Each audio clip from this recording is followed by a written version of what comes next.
This is a satellite image of Beirut, Lebanon, taken on July 31st, 2020. A peaceful city by the sea, alive with energy and movement. But no one could have imagined that just 4 days later, this very port would be reduced to rubble, hangars destroyed, over 135 meters of land gone. What happened here? This is the story of the largest non-nuclear explosion ever recorded in modern history. On August 4th, welders were repairing a hole in a wall inside one of the port hangars, known as Hangar 12. It was located right by the sea.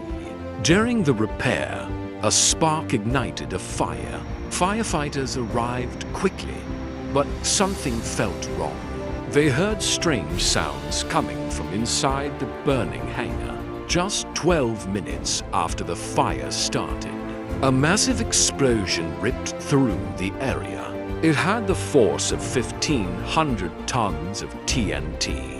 But it didn't end there. 30 seconds later, a second, even larger blast shook the city. A giant mushroom cloud rose into the sky, like something from a nuclear bomb.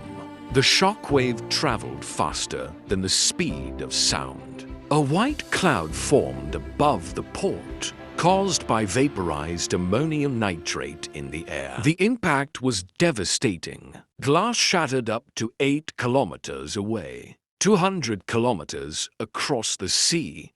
In Cyprus, people ran outside, thinking an earthquake had struck.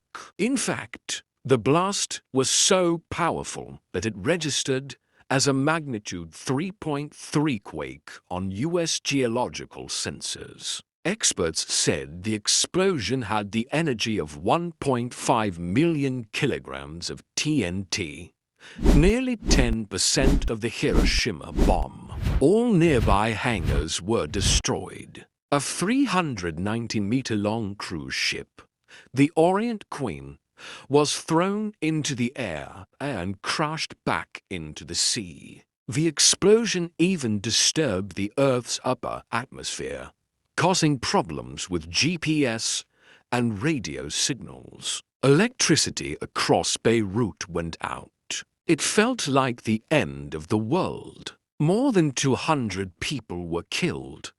Over 7,000 were injured. Around 12% of the city's population lost their homes. Hospitals were overwhelmed. Injured people were treated in parking lots and on sidewalks. Fires burned for 7 hours. For days after, the air smelled of sulfur and burnt rubber. So, what was stored in Hangar 12? Reports confirmed it held 2,750 tons of ammonium nitrate. It also contained fireworks, oil, kerosene, and hydrochloric acid. There were no sprinkler systems, no fire safety. It was a disaster waiting to happen. But how did all of this get there? In 2013, a cargo ship traveling from Georgia to Mozambique had mechanical issues and docked in Beirut. The ship's owner failed to pay port fees, so authorities seized the vessel. Its cargo, ammonium nitrate, was offloaded and stored in Hangar 12. For 6 years, the materials remained there. Warnings were issued.